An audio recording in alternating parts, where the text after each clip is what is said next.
I'm Professor Jenna Hartel. Welcome to Information Science.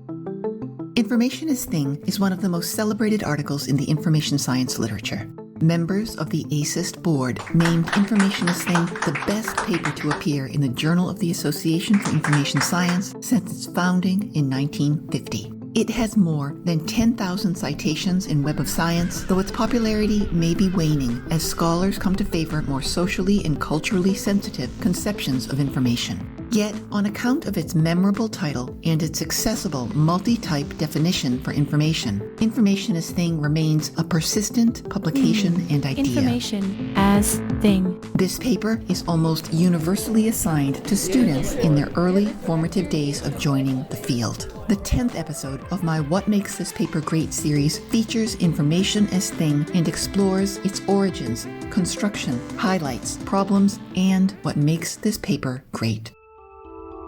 First, let's situate Information as Thing in the information science literature. It is one of countless attempts by theorists to define our field's central concept, information. Marcia Bates's comprehensive review identifies 7 different approaches taken to define information over the decades. Information as Thing is a multi-type information definition, and there are other good examples of the kind.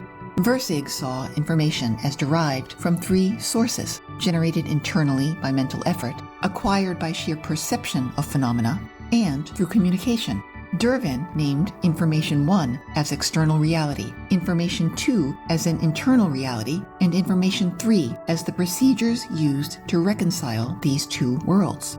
Bates's own conception recognizes genetic, neurocultural, and exosomatic information, which each break out into additional forms. The point is that many theorists have found information to be complex and manifold, resulting in definitions based upon types. Information as Thing is one and the best known example.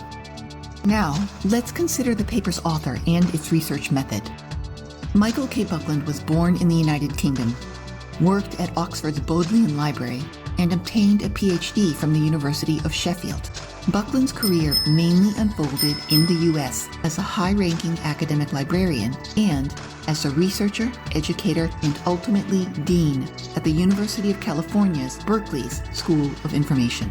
He is prolific and has written and published many books and articles about libraries and their information systems. Professor Buckland is considered one of information science's foremost historians, a matter that colors the paper. Information as Thing is an example of conceptual analysis, one of the traditional methods of philosophy. It is a method that relies upon the author's reading, thinking, and argumentation. In the spirit of conceptual analysis, Buckland reviews conceptions of information already in the information science literature, repurposes definitions for information found within the Oxford English Dictionary, consolidates concepts in a simple summarizing table, poses and then answers questions, delineates descriptive lists, provides historical accounts, and offers illustrations and accessible examples. Let's descend into Information as Thing now. At 10 pages, it's not a long paper. The introduction notes the ambiguity of information and aims to clear up the confusion.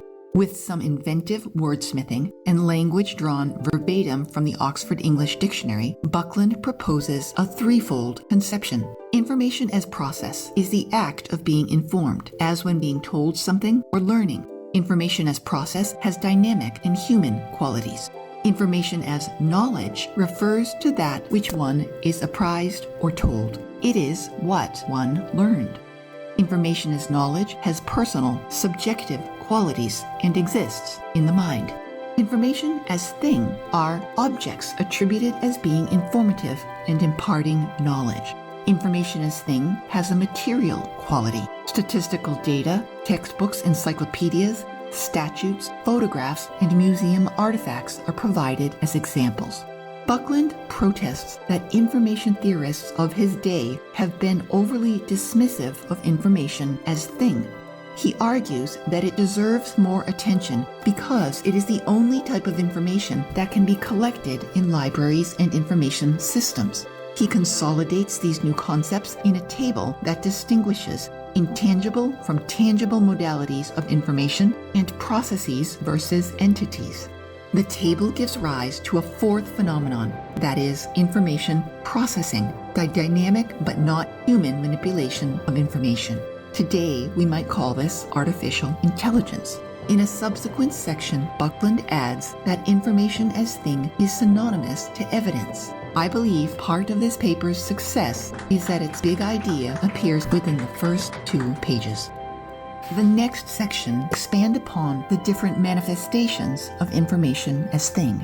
Buckland refers to these as types or species of information as thing. There are data, the plural form of the Latin datum, and described in common parlance as whatever records are stored in a computer. Texts and documents, which are the contents of archives, libraries, and offices, both paper and electronic versions. He extends documents to include images and sound. Another form of information as thing are objects, since we often learn from the material world around us. Buckland uses trees and fossils as examples of informative objects important to science. People and historic buildings are examples of information objects as well. A fourth major type of information as thing are events. Buckland admits that his third and fourth species of information as thing, objects and events, lie beyond most existing definitions of information. The section on types of information as thing ends with Buckland's almost apologetic words. This leads us to an unhelpful conclusion. If anything is, or might be informative, then everything is, or might well be, information. In which case calling something information does little or nothing to define it. If everything is information, then being information is nothing special. This part of the paper contains an extended historical interlude. As an historian of information science, Buckland brings one species of information as thing, documents, to life. He describes the European documentation movement that occurred more than 100 years ago and aligns his vision of information as thing with its 2 luminaries. Belgian bibliographer, lawyer, and peace activist Paul Otlet and French special librarian Suzanne Briet both endorsed expansive definitions of document. Famously, Suzanne Briet, addressing whether objects in the world are documents, argued that an antelope in the wild is not a document, but an antelope in a zoo is a document because of its potential and purpose to index and inform. Historical perspectives on information were uncommon in the theoretical literature about information at this time. Faced with the problem that almost anything can be informative, and hence a species of information as thing, Buckland offers some additional qualifications. First, that information as thing is situational, he writes. We may say of some object or document that in such and such a combination of circumstances, in such and such a situation, it would be informative, it would be information, i.e. information as thing. Second, assessments of situational importance are made by consensus. There must be agreement among people. In the next section of the paper, Buckland links information as thing to certain realities of information institutions, collections, and systems. That is, information as thing may be a unique original or a copy. Such distinctions matter to both creators and users of libraries, archives, and museums. Further, information as thing may be an interpretation or a summary. Buckland calls these offsprings representations and delineates 6 insights into their nature, including that representations are easier ways to store some forms of information as thing, especially objects and events, in an information system. Relating information as thing to situations, consensus, copies, and representations eases the new concept from theory to practice. Nearing the conclusion of the paper, Buckland steps back to impart how the idea of information as thing brings greater precision to the topography of information science. Within our sprawling field, specialties that focus exclusively on information as thing can now be pinpointed. The information theory of Shannon and Weaver and historical bibliography that concerns itself with books as physical objects are examples. Information as thing ends with a summary. To review and consolidate our understanding of the paper, let's hear it verbatim. Numerous definitions have been proposed for information. One important use of information is to denote knowledge imparted, another is to denote the process of informing. Some leading theorists have dismissed attributive uses of information to refer to things that are informative. However, information as thing deserves careful examination, partly because it is the only form of information with which information systems can deal directly. People are informed not only by intentional communications, but by a wide variety of objects and events. Being informative is situational, and it would be rash to state of anything that it might not be informative, hence information, in some conceivable situation. Varieties of information as thing vary in their physical characteristics and so are not equally suited for storage and retrieval.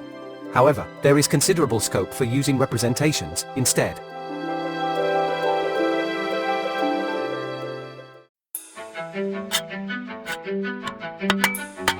Before saying what makes this paper great, I will respectfully register a few problems, and I'll report on one published criticism. Buckland's novel terminology is not used consistently. Information as thing without hyphens, information as thing with hyphens, and information appears often alone when Buckland is referring to information as thing. Such imprecision seems antithetical to a conceptual analysis which aims in part at demystifying terminology.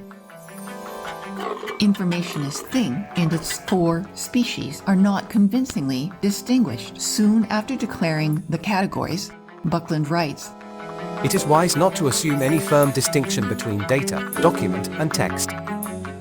Objects and events are likewise nebulous phenomena, constituting anything and everything in the universe. Ultimately, a reader struggles to discern boundaries of the central concept and the determining characteristics of its progeny."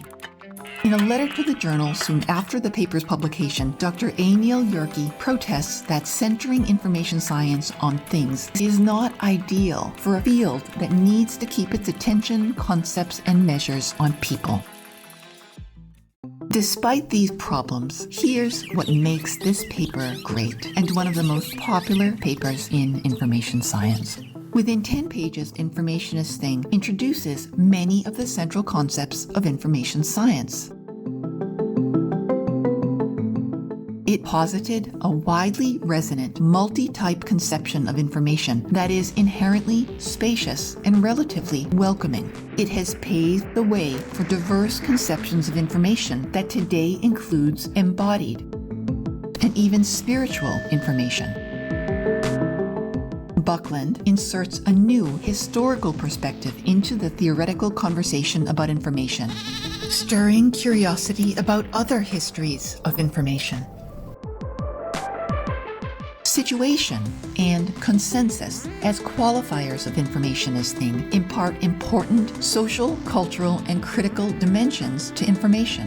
The concept of consensus hints at information's political dimensions, foreshadowing important ideas today like critical information science and epistemic justice.